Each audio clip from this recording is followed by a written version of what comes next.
Well, hello everyone, and welcome to TLP Live here on a nice, gorgeous Sunday afternoon, early evening. Hello, Paul. Hey Dan, how are you? Happy Sunday. Happy Sunday. Happy Sunday. I wanted to start off with just a little bit of sad news. Um, Bill Raffeld, who was a artistic director here, probably 20 years ago or so, passed away this past month. I'm not sure exactly when he was here or for how long, but I remember one time he was here talking with Jim, our former artistic director, and they had said that between the two of them, they had 32 years of experience here at Timberlake Playhouse. So Bill must have been out here, not really sure in what capacity prior to his artistic direction, but anyway, sympathy to his family and of course all his friends and TLP friends. So Absolutely. yeah, Absolutely.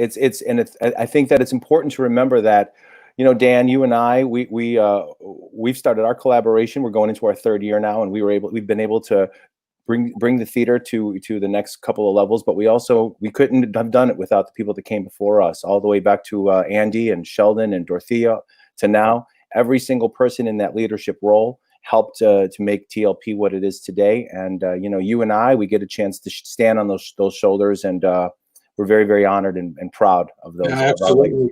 And they all had difficult decisions and things that came up through the years, and we've been dealing with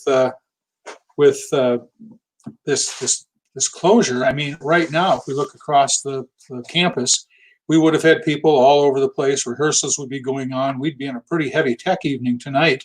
Yeah. For Jesus Christ Superstar, music would be all over the place. It'd be a pretty busy place. We'd have people out in front getting the yards ready and the lobbies ready, but instead, it's pretty quiet out here. Sure is. It sure is, Dan. And that's the thing about it is that this is a very difficult time that we're in, and we're not the only theater that is having to deal with these major pressures and these major decisions. And I know that we told our audiences last week that this week we would come on and we talk a little bit about where we are with our programming, our board, and their decision. And I'm very pleased that we can bring some positive news to our audiences tonight. Yeah, absolutely. So Paul and I are going to talk tonight about how we go about making the decision to either postpone or to open. And over in the comments, I'm not sure how the comments work on YouTube. I was told that YouTube comments don't come to us, but on Facebook, if you put a comment in the comment section just underneath this video, we'll see it and we'll take your questions and try to answer your questions. So first of all, we about a month ago we announced that we had moved our opening back to the first weekend in July, so that we would be doing a July opening. Well, as we got closer and closer to the end of May, it was pretty evident that things would not be ready for large-scale events and large event performances to be able to start in July. So we started working on different scenarios, looking at starting later, and then trying to figure out what that meant in terms of how we would have to approach preparing our facility. And so we worked with several people on cleaning protocols, and the crazy thing is those cleaning protocols have been changing weekly. A couple of weeks ago, we were talking, or actually a month or so ago, they were talking about how on some surfaces the COVID virus would hold for up to 14, 16 days. And and then there was at one point a chart that was out. Paper was this long, plastic was this long, wood was this long. Well, now they're looking at that saying, well, we're not too sure that that's even true anymore. So what we have decided to do with cleaning protocols is we're going to take the most I don't know what the right word is, not conservative look, but the look that's going to be the safest no matter what, whether something is actually there or not. So if we were thinking that maybe we could get by with only cleaning every 4 days, no, or that the virus will only last there 3 or 4 days. No, we're gonna move forward as though it's much worse than that, and we figure that if we do that, that makes things safer here for all of us. So that's kind of how we approach this, and we're looking at what's possible. For example, when we first started looking at when a vaccine would be available, they were talking a year. I mean, at one point they were saying there'd be nothing before February 2020. And a couple of days after we started looking at that, it came out that there may be one ready in October. So because we just don't know, we're always going to err on the side of let's plan to do something, and as we get closer, if we have to change it, we will.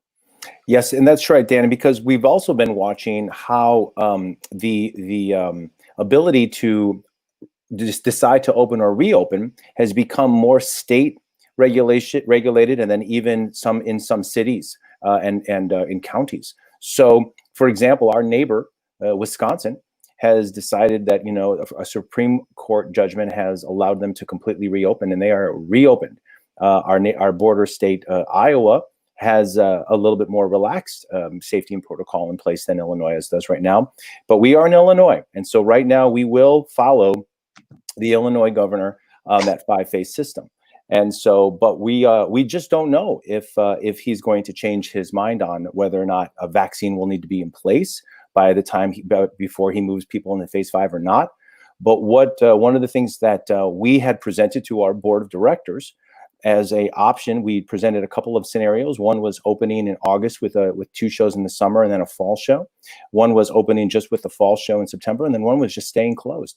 And I think that I don't know about you, Dan, but for me, our board, when they decided, we are a producing house and we need to produce theater, and they really wanted to see us do something, and that really filled my heart with so much joy because they really want to see us do something. And so they voted to go ahead and move forward and present 2 shows in August, 1 show in September, and then a couple of shows maybe in the fall after that. And so we're going to plan for that, but we also have to remember that no matter what, safety is first at TLP.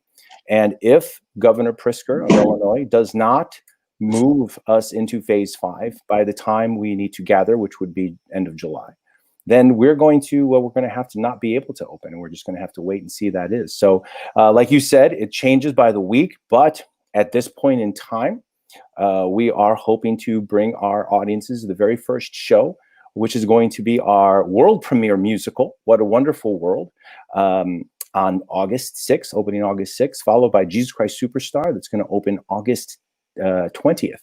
And then moving into September with Buddy, the Buddy Holly story, which is going to be opening September 10th. So I am really excited about all 3 of those shows. Dan, that we did a virtual reading of Wonderful World on Friday, this past Friday, and it went off wonderfully. This is the very first time that we had to figure out how to develop a musical without being on stage, without being able to gather. And we were able to use a Zoom platform, and we were able to present the piece in a way that we were able to learn about where we are with the story and the music and the characters, and our resident company, who will be playing the roles this summer for us, all took part and donated their time. And our wonderful music department, Michael McBride, our music director, and Jesse Vargas, who we had on last week, who is the orchestrator and arranger, pre-recorded the whole show and played it back, and we learned so much. And some of the feedback that we got was just absolutely wonderful. So, what we do is we bring our audiences stories and live entertainment. And so at this point in time, we are on target to open, and let's hope we can. But we will, and always will, put our health and safety number 1. And also, it's just part of the way we have to plan. For example, Paul, how many resident company do we have hired for the summer? Well, we have about 47. So if we said to 47 people, We're not going to be able to use you this summer. We're going to have to cancel, and then 3 weeks from now find that we could go ahead and open. It would be impossible to get our 47-member company back. Doubtful that we could get half of them back at that point. However, when we put out there that we are still looking at the possibility of opening on August 6th, bringing you guys here the 25th of July, those that still can afford to hang with us will. And at this point, what we're probably looking at, all but 2 of them have been able to. Yep.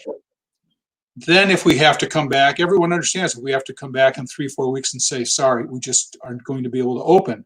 So from our planning point of view, that's the direction that we have to go. We have to hold what's possible and then remove it, not remove it and then come back and say, whoops, yeah, I guess we could have done that. So let's see if we still can.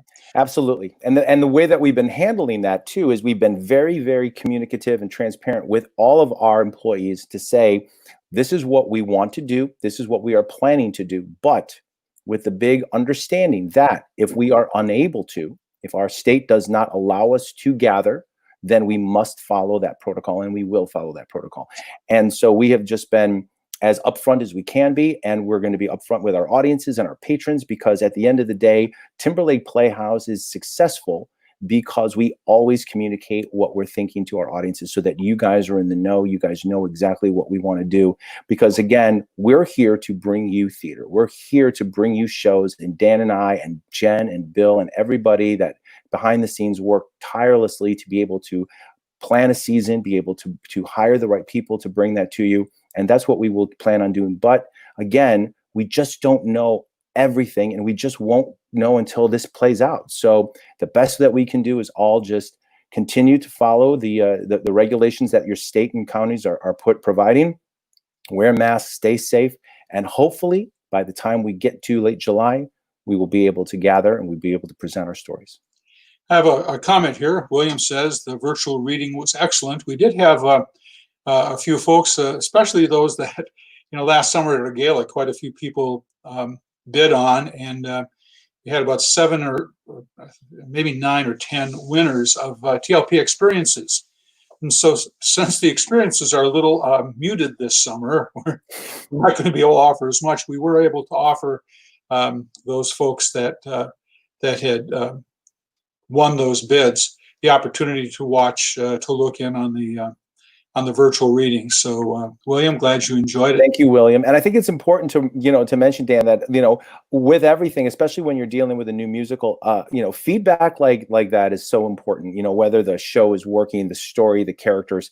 And I just want to say that I have received a few emails from a couple of our attendances that were just so wonderful, because they gave me that feedback. They gave the writing team the feedback of, this character is working great. Maybe look at that character, maybe watch this. And, that's what we were going to do in May. We were going to bring all these people together. We were going to have a little workshop and then present that and get that feedback so we continue to develop the story.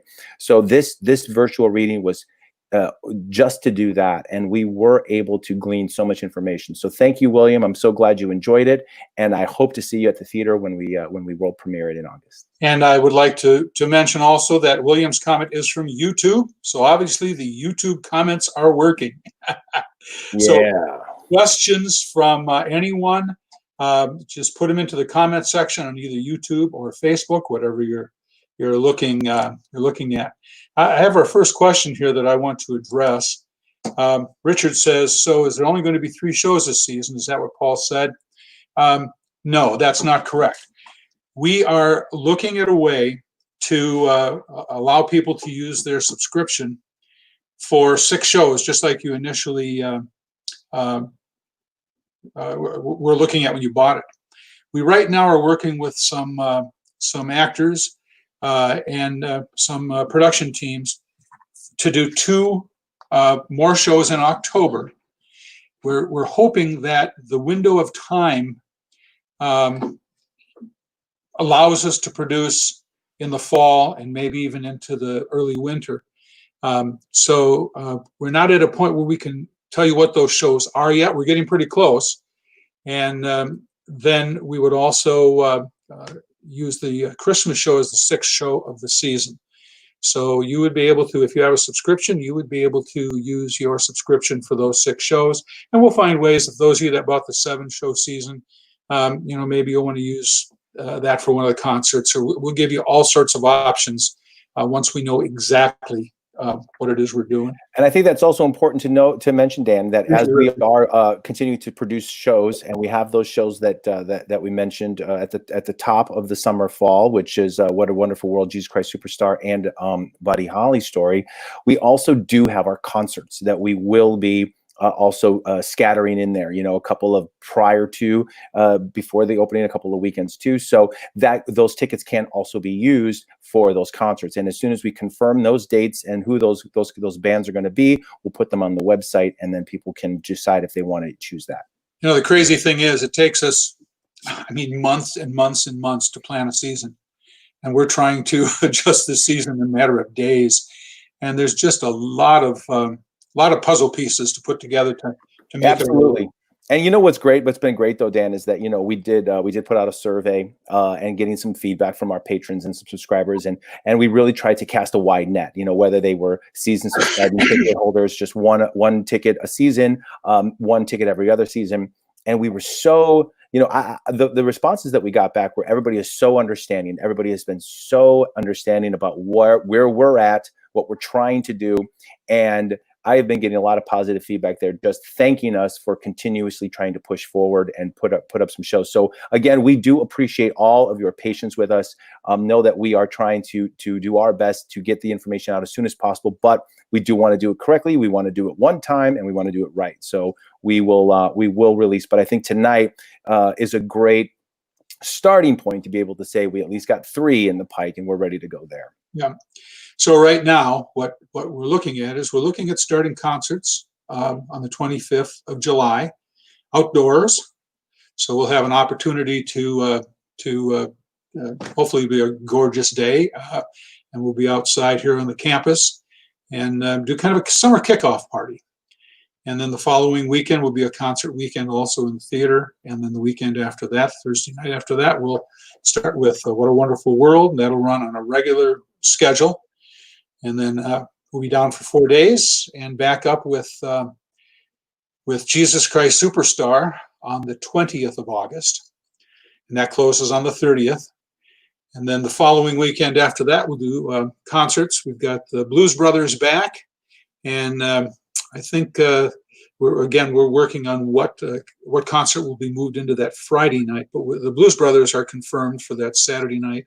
And then we have something different this year. The Thursday afternoon, September 3rd, we have an afternoon concert, and we're bringing back the Neverly Brothers.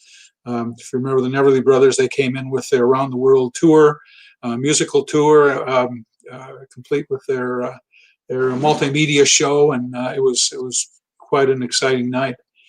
And then we'll open the Buddy Holly Story the following week on September 10th, and that runs through the 20th. And then the weekend after that is the big festival, the Fall Fest Beer Fest, our craft beer festival, and Eagles concert out here.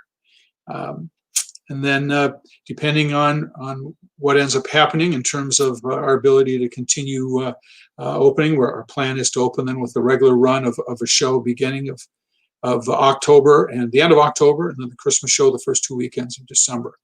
So that's still a lot of programming, and thank goodness we're able to close the lobby and put a new heating plant in the theater so we can actually offer that. Otherwise, anything past September, those of you that even were out here in September the last couple of years, it gets kind of chilly by the end of September out here. It is.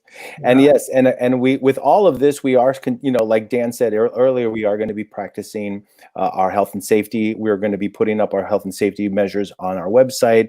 We'll be able to give detailed understandings of how we're going to do it, what we're going to do, so that our folks can feel safe coming back to the theater. And I think it's also great to say, Dan, that's one of the reasons we really wanted to start with some concerts outside. I think that what's really important is allow people to come in, to come back to the theater, dip their toes in, feel comfortable, be able to social distance at their level, at what they feel is good, so they can spread out a little bit, and then slowly that allows us to get inside of the theater so we can do our first show. So everybody, your health and safety is on our minds, and so that's kind of how our approach is to reopening. Yeah. We have another question, Paul. I'm going to let you take this one. Will Legally Blonde and the rest not produced this year be moved to next summer season? Oh, that's a great question, Richard. Thank you so much. These, like Dan said earlier, there's so much that goes into planning a season. It is about where the theater is, a variety of shows that we want to be able to present to our audiences. Are we making sure that we're giving a little something for everybody? So it definitely, to be able to not produce the shows that we were going to produce this year is definitely a gut punch. And so, but on the other side of the coin, next year is our 60th anniversary. So we always wanted to have some special things planned. I want to say that at this point in time, we cannot absolutely say with certainty that those shows will be done next year, but I have a very strong feeling that most of the big ones will. I have a strong feeling that Legally Blonde will be back. I have a strong feeling that Annie will definitely be making a return. But I can't lock myself into saying that they will all be returning. But if you want to send me or Dan or any of us your requests of shows that you would love to have seen that we will not be able to do this summer, we'd love to hear from you. But I do know that some of the bigger musicals, Dan, were definitely on a lot of people's minds. So we want to come through for them on that one. Well, and one of the things that we had planned to do is by this time, we would have had a survey out that basically said, here's a group of shows that we've done in the past. Which of these would you like to see us do next year? In other words, let everyone kind of vote on next year's season. Maybe repeating from the first 20 years, another batch repeating from the second 20 years, or maybe looking at big musicals versus comedies versus dramas. So we get things that we repeated from years before. Well, it doesn't look like we're going to be able to do that to that extent, but maybe there's kind of of amalgamation of those two ideas where we bring some of the things. I mean, we're going to be producing 2 of them this year, so that takes us down to 4. But maybe we find a way to kind of get a combination of both things for our 60th season, and still kind of had that special season to happen. Absolutely. And this is an excellent opportunity to just get the ball rolling. Folks at home, if you guys want to throw a comment on the comments of shows you want to see, if there was a show you wanted to see this summer that we're not going to be able to do, let us know. Throw it in the comments. If there's a show you want to think about next year, let us, like Dan said, we will not be doing What a Wonderful World and Jesus Christ Superstar as long as we do them this summer. So that leaves 2 slots right there. So I think that is something that's really we're going to have to move through it together, and we'll move through it and make sure that whatever we do decide, we keep that variety, we keep that idea of what we bring, and we will definitely do our best to accommodate everybody. Here's another question. Any plan B for the teen performance? We do.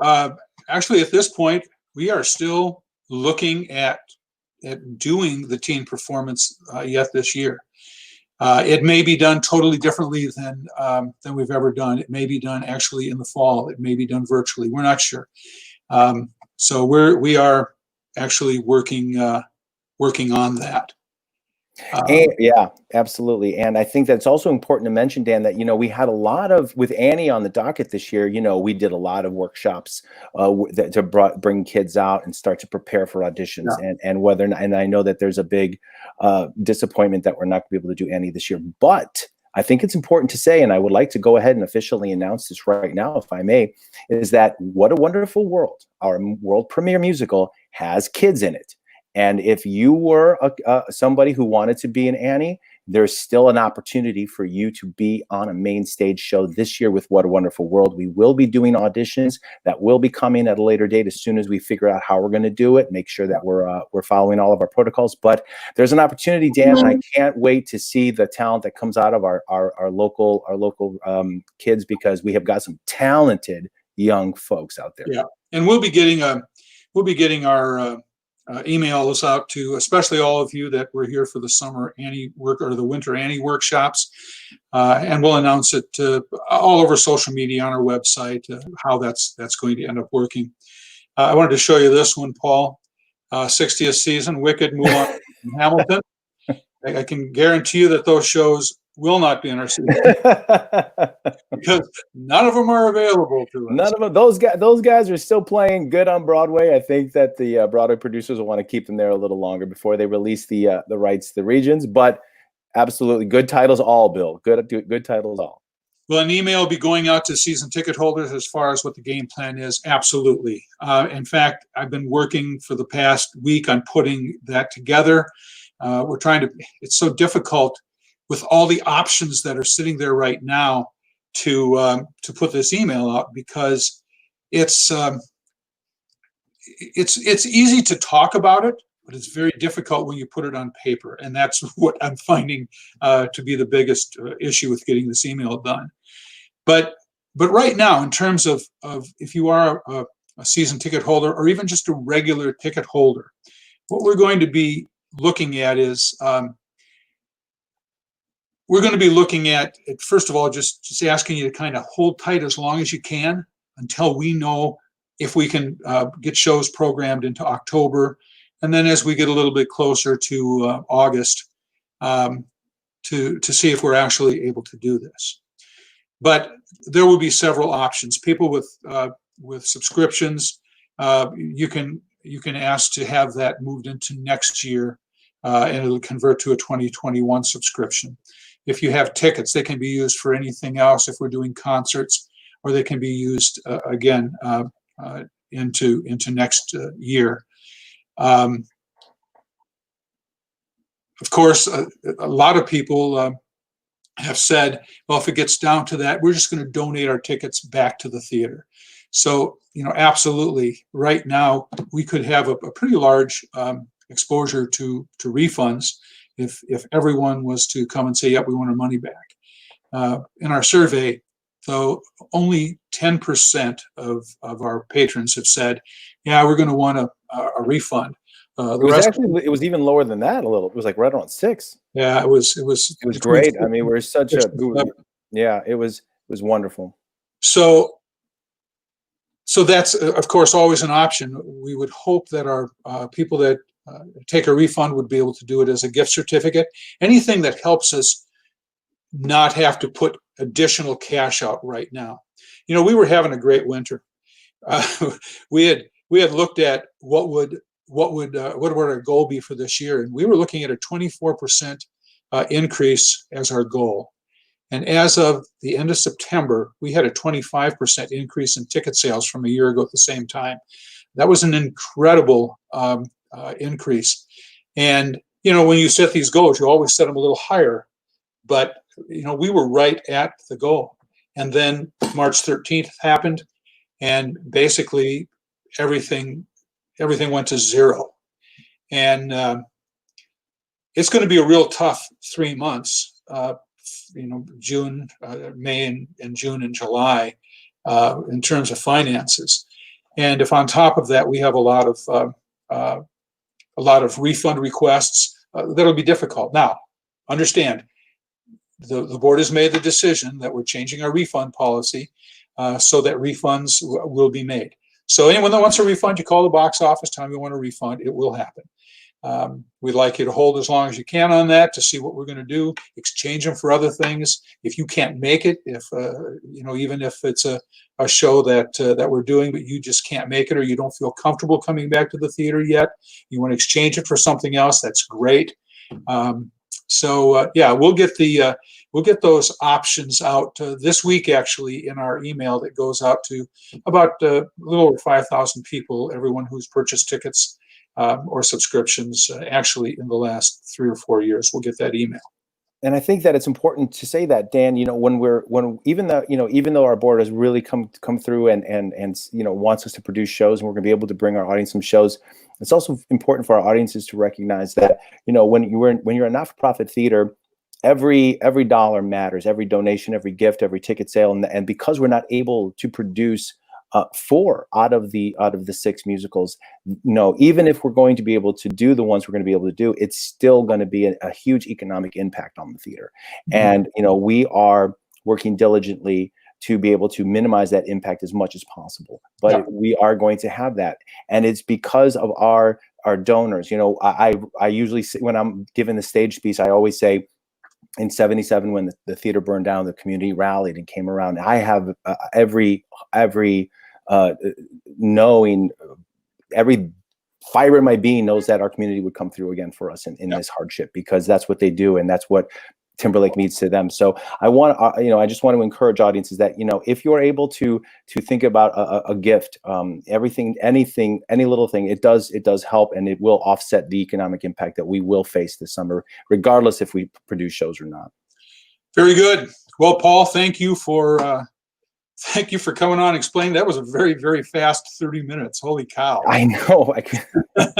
That's why I said last week we should just put aside this week, because we knew that was going to be coming. But thanks for the comments. And I know that we're excited to introduce Robert and our education plan for this year. That's going to be really exciting. So I'm going to get out of your way and let you guys do that. But thank you, everybody. Thank you for your continued support. Please keep checking in with TLP Live. Keep checking our Facebook, all of our social media pages. We're bringing you a lot of content. Everybody's super excited to come and start to get working on the show. So thank you all so much. And Dan, I will see you on TLP Live next Sunday. Very good. Take care.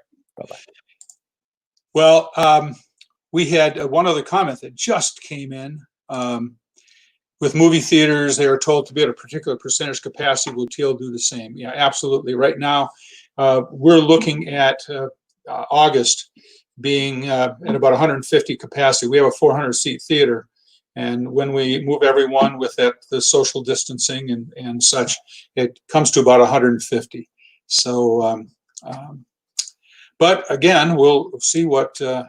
Just have to kind of play it by ear and see what happens.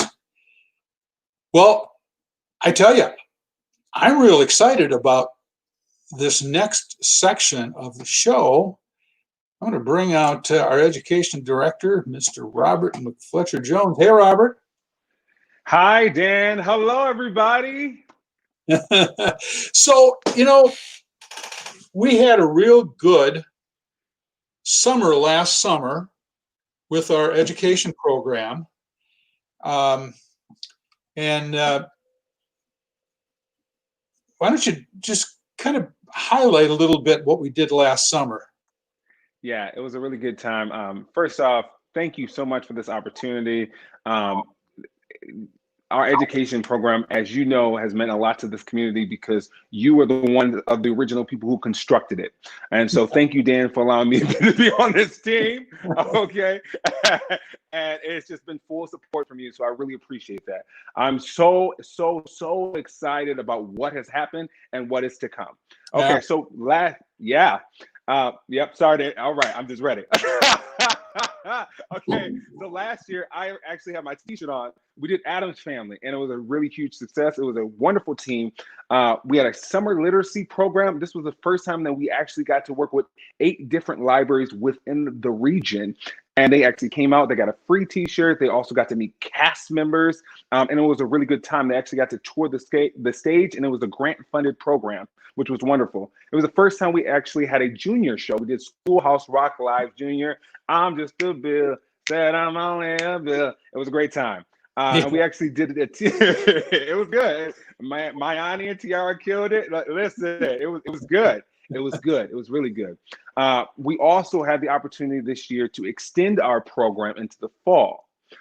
This was the first time that we ever did that. And we had some teaching artists come in and actually work with some students privately, and also do the ICANN program, which worked with the middle school students at West Carroll Middle School. And for those of you that don't know, this was my first year teaching as well. So we got to partner with the West Carroll Middle School as well as the high school. And so we got to really work with them this year. And it was a really, really positive experience for them to work with working professionals. This Christmas, we did a Christmas Kaleidoscope where we actually got to give a discount to some of the West Carroll students as well that came out. So we had some families that never came out to Timberlake Playhouse before, and due to our partnership, they were able to come. We also, for the first time ever, it was a grant-funded program. We got to bring West Carroll High School to Timberlake Playhouse for them to do a show, and it was amazing. It was The Wedding Singer. Unfortunately, we had to postpone our first show, but we still had 710 people come. And out of that 710 people, most of them were new patrons. Yeah. Dan, you were there. It was a little crazy. It was a little crazy. But I learned how to drive that truck with the snow blade on it to clear the driveways. In the Thank you. We appreciate you. Okay. Yeah. So then, unfortunately, COVID-19 happened, and praying for everybody that lost anybody, and praying that for everybody that's going through this is a tough time. But we ended up going through remote learning as a school system. During that process, I also got to team up with some of my former cast members from After Midnight. We did a section together on Zoom. And I saw them, and while we were on the ship, because we did the ship, and it was a wonderful performance and a beautiful, absolutely beautiful thing.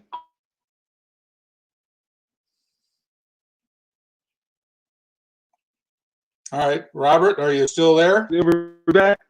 And we're back. Right, yeah. Cool. While we were on the ship, teachers, all the artists came together, because that's what artists do. We collaborate. All the artists came together and they were teaching classes. This gave me the inspiration. As soon as I saw them, I was like, these are some of the most incredible people that I've ever worked with. Some of them are now on Broadway. Some of them have gone to work with pop stars. And now we're actually going to team up with them, and they're going to teach our workshops, as well as some of the former artists that worked with and have played on Timberlake Playhouse stage. So our new virtual theater program is a three-pronged system. The first system is lessons. So we have some teaching artists from all over the country who are going to be teaching piano, voice, operatic classical voice, drums, guitar, bass, and ukulele. And if I'm not mistaken, Dan, I think we might have some of those people here. Well, you are not mistaken. Let's bring out some of our teaching artists, and I'll let you introduce them, Robert. Yes. Hi, friends. Hey. Oh my God, this is so great. Okay, so these are people that I would take lessons from, and these are people that I've been honored to work with in one capacity or another. One of them happens to be one of my student interns, and I'm going to introduce him first. His name is Kendall Joseph. Kendall, tell us where you're from. Hi, yeah, my name is Kendall Joseph, and I'm originally from... Can you guys turn on your microphone first? No, I got him. He's okay. Okay, thank you. All right. So I'll start again. So my name is Kendall Joseph, and I'm originally from the Caribbean island of Trinidad and Tobago, but I've been studying in America for about 6 years or so. I did my undergraduate degree in upstate New York at SUNY Plattsburgh, and I'm currently doing my master's degree in vocal performance at Ball State University in Muncie, Indiana, where I'm also, well, I have a graduate assistantship teaching voice to undergraduate students, classical voice.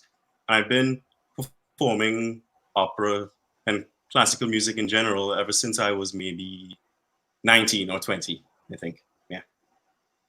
I'm very excited to be here. I'm very excited for the opportunity from Robert. Thank you again for bringing me onto this project. I'm so excited to start teaching.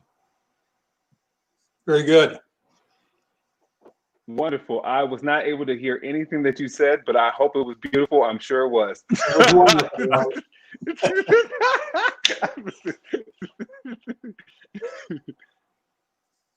All right, and next up we have Joshua Keller. Josh Keller, hi. say hello. Where are you? Where are you at? So I'm Josh Keller, and I'm from Grand Rapids, Michigan. I've been teaching piano and voice for the past 3.5 or so years, at least in Michigan. Been teaching plenty while I was in college before that. I went to the University of Valley Forge and got my degree in church music. And then I moved quickly to Michigan for a job in a church to kind of use that degree.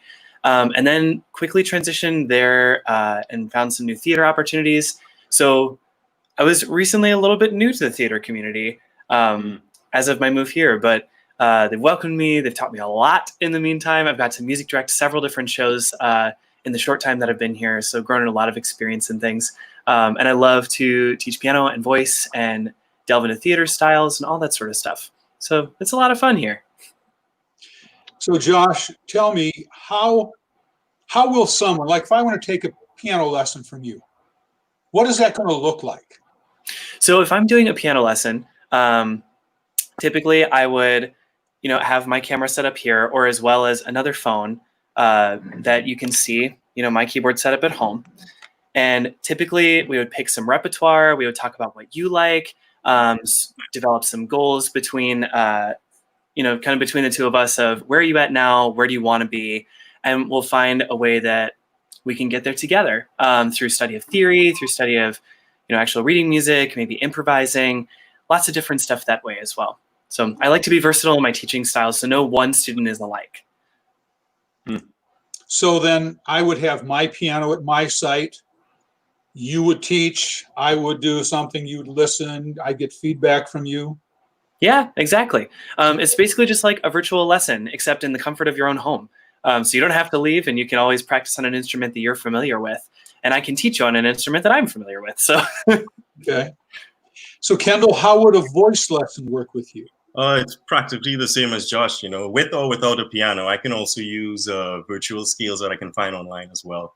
For the past 2 months or so, we've actually been teaching online at Ball State University as well, with regards to like vocal training and stuff like that. So we've had to learn to improvise and come up with ideas and stuff like that. So for instance, if we need an accompaniment for a song, we'd have an accompanist record it and we'd send it to the students so they can play it on their end and sing along, and we can listen and observe and try to assist them where they might go wrong or not. Yeah, you'd be surprised how beneficial distance learning with an instrument can be, because you have to be a lot more observant of your own body, your own instrument. So we're giving you advice, but you're also understanding the importance of it and how it can affect you vocally, or whether it's piano or whatever. So you're not only learning how to sing, but you're learning how to teach singing as well. So it can be beneficial like that too. Very good. So when are we going to get started with lessons? So you're going to be able to sign up this week, and then our hope is to start on June 7th. And the best part, and I wasn't able to hear Kendall again, but I know he killed it. I know he did.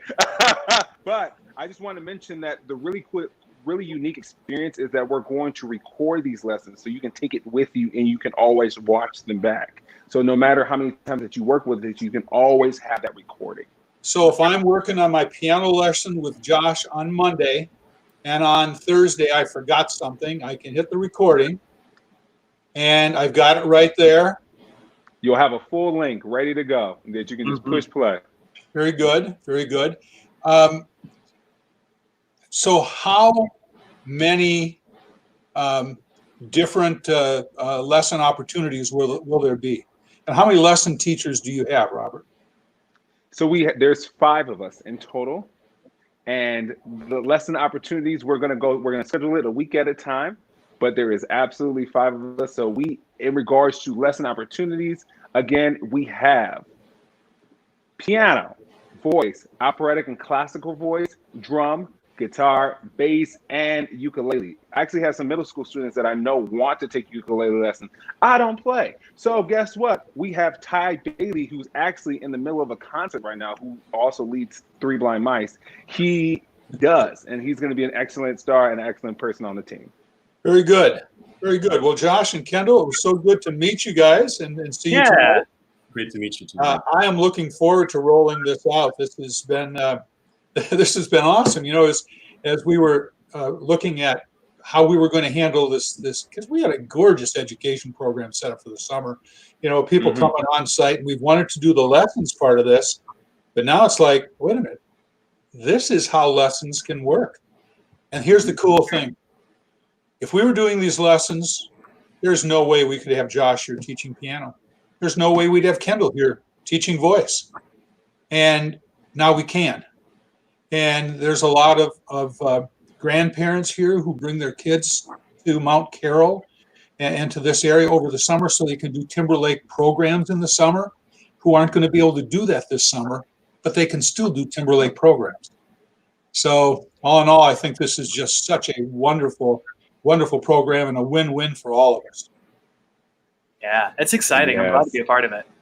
Very good. Josh and Kendall, thank you so much. Thank you, friends. Glad to see you both tonight. Thank you. So, Robert, that's the lessons section. That's the first of the three-pronged, what do you call it? Three-pronged. Yeah. Three-legged race, three-pronged. Listen, we got this there. What's the second leg of the stool? All right. So the second leg is we're going to do virtual workshops. So I'm, again, blessed to have friends and who have worked and done incredible work. My friend Rob Wilson, who's worked with 2 Chainz and Ariana Grande. We all know and love James Trudell, who I even wrote it on my PowerPoint. He's been here multiple seasons at TLP. And Darlene Hope, who's done Chicago Shakespeare. She's been on Flow. You definitely have seen her on the viral video on Flow. But we're going to be doing a lot of different things. We're going to be doing film and stage, improvisation. We're going to be zooming and grooming for our younger kids. And they're all broken down by different age groups. And so it's going to be a fantastic time. Even when we do, so for example, puppeteering. Puppeteering is broken down by 3 to 6. There's lessons for 3 to 6. There's a workshop for 7 to 10. And then also, for example, when we do improv, which I think we might have James on board, when we do improv, it's actually broken down into 3 different groups. So we have improv for 13 to 17-year-olds, 7 to 12-year-olds first, 13 to 17-year-olds, and then 18 plus, which is our advanced improv section. All right. Well, one of our workshop teachers is with us tonight. You'll all remember him from last summer in Mamma Mia and the summer before in everything. Yeah. I can never remember the name of that show. Oh, I've been very fortunate. Yes. Little Mermaid. Yes. Little Mermaid. Yes. And then that first year I was in Beauty and the Beast and Full Monty. Full Monty. That's the one. Baskerville, of course. Yes. Yeah. Of course. Oh my God. Killed it. And who can forget the Rabbi and Fiddler on the Roof? So. Yes. I shaved since. So. Looking good. So across the board, everyone is so happy to be here. So how do we do a virtual workshop? How do you do virtual improv? Right? Oh my goodness. That challenge got thrown at me this year. I was very fortunate. I completed my MFA in acting at Western Illinois University. And during my last semester, I was teaching an improv class. Theater 273. And during the semester, COVID-19 hits. And so all the classes I'm taking, as well as the one I was teaching, all move online. And it was an incredible opportunity, lots of growth, and lots of opportunities to use yes and, which is a great tool. And I'm excited to show you and bring to TLP what all we have. Yeah, very good. So where did you learn improv? I studied improv in Seattle, Washington. I studied at Unexpected Productions while I was in high school. And then I went to Western Washington University and learned from the Dead Parrot Society. And I actually got hired and took classes from the Upfront Theater there in town. And my mentor was Billy Tierney at that theater. And thank you so much, Billy, for everything. I think he might be tuning in. So shout out to Billy Tierney. And I was teaching and doing improv there for I was performing close to 6 years. I taught improv there for 3 years before coming to Illinois to pursue my MFA and keep going down this crazy path. Well, very good. Very good. So you were with us 2 seasons ago. You were with us last season.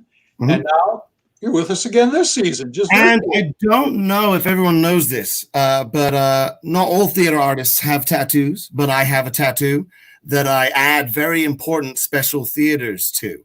And TLP I actually added to that tattoo. And if it's okay, it's just on my arm, not too much skin. Okay, go ahead. You guys, if that's okay.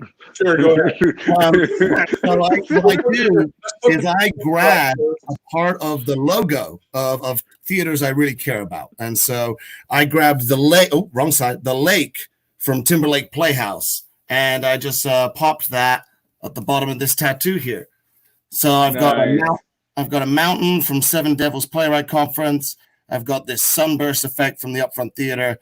and now I am forever marked with Timberlake Playhouse, which I'm so proud to be a part of. Nice. Well, let me just correct you on one thing. That actually is not the lake. It's the Revolve. Oh, even better. That's Even where that better. came from. It came from the Revolve. Okay, Honestly, yeah. even better. That Revolve has been a blessing and a challenge. It's a huge part of the TLP experience. Well, I love it. especially- Oh my gosh. I didn't have it as bad as Max. Max had to deal with that Revolve a little more than I did. So. And in Newsies, it froze in absolute reverse. So the entire cast of Newsies is doing the curtain call song, the finale song, with their backs to the audience, facing the back wall because it wouldn't come the rest of the way around. Live theater. But Yes, they handled it. that's They all walked improv, off, right? came out front and did it. So It's yeah, great. It's exciting. Not the goal, but always exciting. very good. So when will the workshops begin, Robert? So the workshops are going to begin June 17th. So that following week. Very good. And when can we start signing up for workshops? Hopefully this upcoming week. And All let me right. correct my own self. It's June 16th. June 16th. Okay, very good. And Yeah. James, you're back with us next week again. I am. That's right. I'm very fortunate to be reunited with a certain group. I'm not sure if we're allowed to say, but Sure, absolutely. the cast of Mamma Mia. Cast of Mamma Mia is going to get back on TLP Live. So We have the three couples back with us next week on a Mamma Mia reunion show. And Laura, the one of the actresses, so she played Tanya, she sent me an email that said, when are we going to get this scheduled? And I'm like, the problem is this platform we use only allows 6 people at one time, and there'll be 8 of us. So I haven't been able to schedule it. But the platform that we just purchased for the education program will allow more than that. So now we're good to go.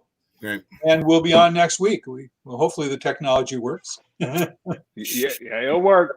yeah, Thank you so much. Where are you tonight, by the way? I'm right here in Illinois. I'm in Macomb, Illinois, where Western is located. Okay, very good. Very good. Well, thank you so much for jumping on with us tonight.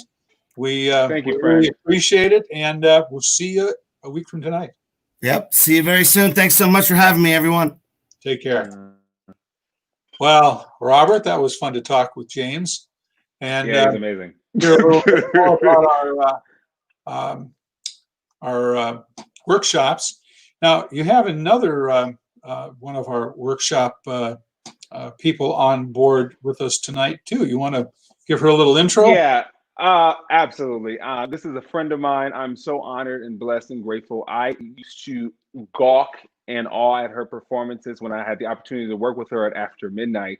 I literally would sit backstage and just watch the nuances of her character and how she would work not only the storyline and the commitment to a piece, but she would also connect. She would still connect and still stay in character. And I think it is so imperative and so important for us to teach that to our students. And I know that she's the person to do it.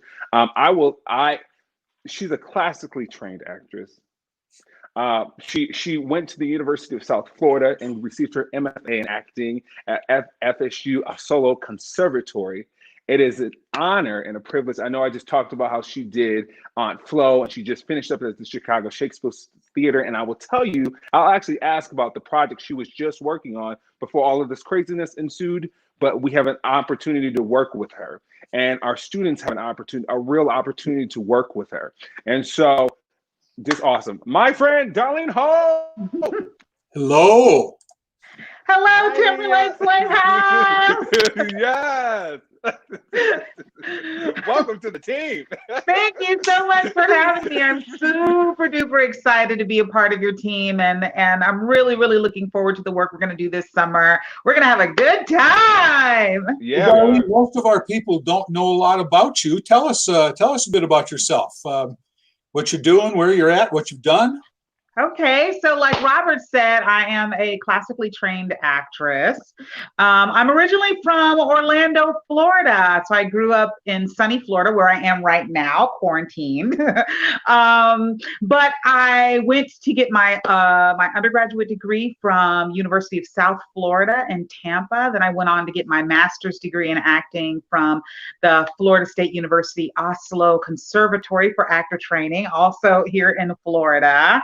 After that, I moved to New York City and just began working as a professional actress. I've been there for about 15 years now, and it's been an adventure. My life and career has been a great experience, and I'm really excited to share some of my knowledge with your actors.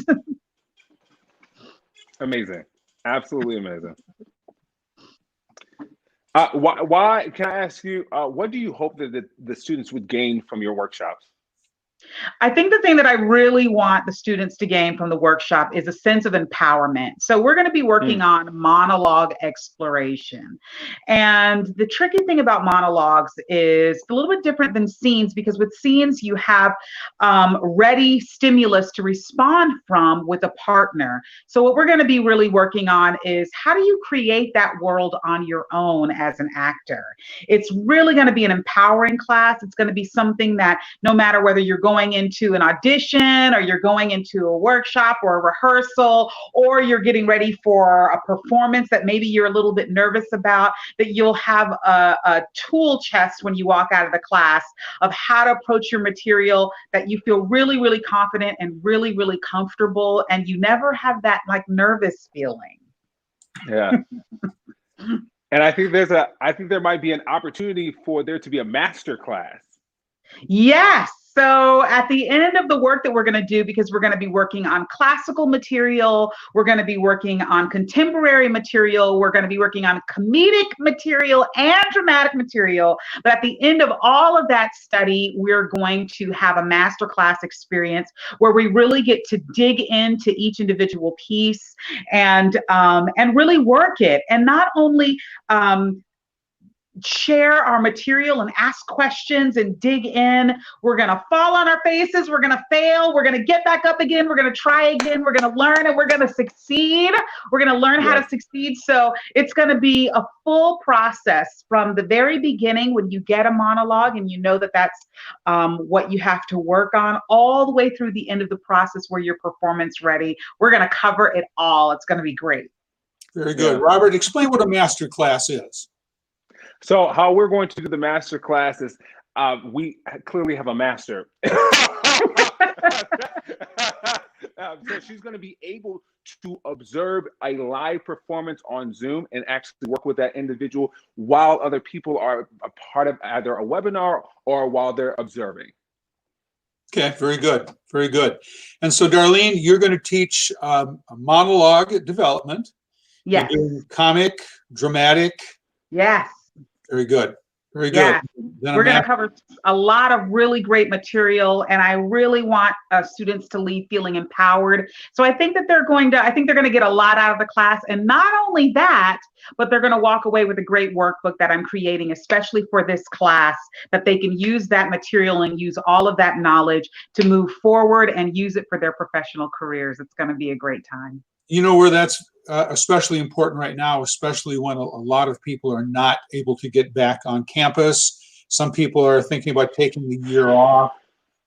We still have the opportunity to work on those very important skills that will help them with getting jobs down the road, or with our high school kids getting into colleges.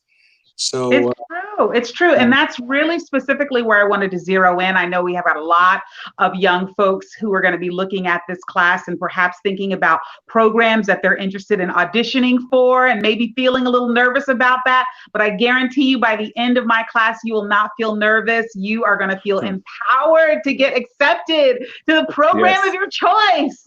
Yes. Well, Darlene, thank you so much for taking a few minutes with us tonight. I really appreciate that. And we're so glad to have you on board with us this summer. Thank you. Thank you so much. Thank you so much. I look forward to it. Mwah! All right. Thank you. Take care. Thank you. Well, Robert, that's quite a program. Then you have one other leg to this program. So we've got lessons. We We've got, and you know what? There's a couple of questions about lessons here. Let me throw that out there. Here's a question: is there an age cutoff for lessons? Absolutely No, I not. think that age cutoff is no, there isn't. No, from 3 to 99. No, absolutely not. Especially with talented musicians like you, Joe. Absolutely, and teachers. Yeah. Yes, great question. So we have lessons, we have workshops, and lessons are one-on-one. Yes. Workshops are scheduled at a specific time, and there might be 20, 25, maybe 30 people in a workshop being led by one of our teaching artists. And then we have the panels. Talk a little bit about the panel. So earlier I had mentioned that I'm a part of a family called After Midnight, and it truly is a family. And we had the opportunity, some of them have gone off to Broadway. And a few of those people will be joining us, a part of our Broadway sessions. So we will actually have an opportunity to sit and connect and listen to inspirational talks with our Broadway actors who are currently performing on stage on Broadway. Yes, it is shut down for right now, but it is temporary. That's why we can't do Hamilton right now. But luckily, that's also how we can get some of these people in our panels, because they're not having to go off to Broadway at night and do the show. Yes, and they will be back soon. But since they are not, thank you so much for being a part of this. And two of those people, our first one is going to be on June 12th with Anna Noble, who finished up at Carousel, and Sean Bowers, who did Ain't Too Proud to Beg. And then we will have the awesome opportunity in July. Tamar Green I had the opportunity to work with him in After Midnight, and just watching like the nuances of his performances. There's no doubt in my mind that these people are making it to Broadway because they're so good. But Tamar is just a good human, and he's going to be on a session. He's agreed to work with us as well to be a part of our Broadway panel session. So us who are currently living in a rural community can actually connect and listen to and see and observe what our Broadway actors, how their journey came to be a Broadway actor, and what it is to be a performer on that stage. 8 shows a week is no joke. So it will be great to hear from them. So we've only talked tonight, and we're at time, so we're gonna get off here in a second. We've only talked so far about our virtual online education program. I'm going to put a couple comments up. This is amazing, Robert, a pivotal moment in TLP education. We're grateful.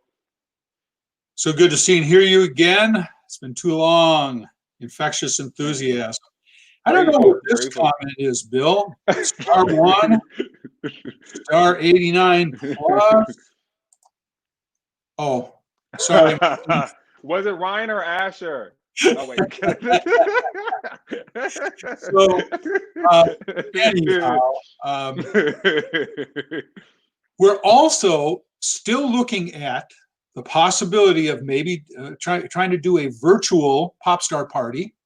Yes. We're looking at the possibility of still bringing our Frozen Junior, depending on what the health situation, safety situation in August is, and the school situation. We just don't know at this point what we may or may not be able to do. And we're trying to find a way to still do the high school show that we do. So I had an opportunity to theater's collaboration, and we had the opportunity. We just did a reunion on Zoom with all the High School Musical. Most of the high school, it was 25 of us. Most of the High School Musical cast and some of our team, including Cameron, came on, Mark Miller, Marty. We all got together and we've really created this culture of love and respect and collaboration, and it is just nice. And so we, of course, want to bring something on site to continue that work. But as you just said, it's all going to be about health and making sure that we're doing the safest thing possible, but we can still connect And we're also looking at ways that if it doesn't happen by the end of the summer, maybe it happens at the beginning of the fall. Because we don't know what's going on. I mean, we don't even know for sure yet what school is going to be like this fall. So, Absolutely. So we'll play it by ear and just understand that we here at TLP, all of the staff at TLP is working extremely hard to make sure that we bring whatever opportunity is safe to bring, and that we do it in a very safe and healthful way, and in a way that brings that TLP spirit back to this area. I mean, you just walk on this campus and you can feel the TLP spirit around you. I don't know what Absolutely. that is, but it's an amazing but it's thing. alive. Yeah. Well, Robert, starting tomorrow, as soon as we can, we are working hard to get the stuff up on the website. And if it's not up there tomorrow, it'll be up by the next day. We're working hard to price these where they are not out of reach for people, and that we can make sure as many people that want to have lessons or do their workshops or attend that Broadway panel. That's going to be an amazing thing. Can do so.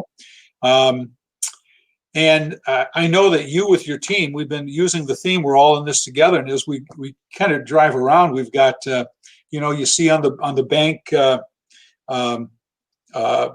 marquees, "We're all in this together," and you see in the grocery stores, "We're all in this together," and you see it all. And I was like, I was putting together this little video of "We're all in this together" from pictures from last season, and then your kids doing that from the High School Musical, and you put together a video with the kids. Emilia Dunkel worked her behind off and put together this video. And also, I'm sorry to interject you, Dan. I just want to say thank you, Jen, thank you, Bill, thank you so much, thank you, Boy, for your support in this endeavor. This is a huge undertaking, and thank you to all of our teachers. This is a passion project, and everybody's really committed to this. So I just wanted to say thank you. Well, I tell you, when you walked in, I had been thinking about pitching something like this to you. You walked in and said, "I got this idea." And I was like, "Good, we're doing it." Yeah. Well, unfortunately, her video came in a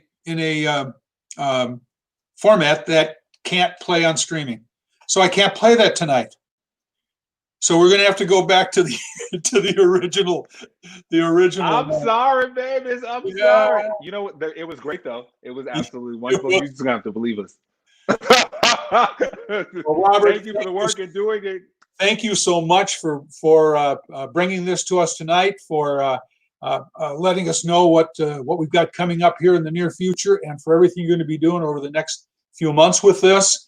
And we should also tell you that Robert is our manager of the Timberlake Terror Haunted Trail.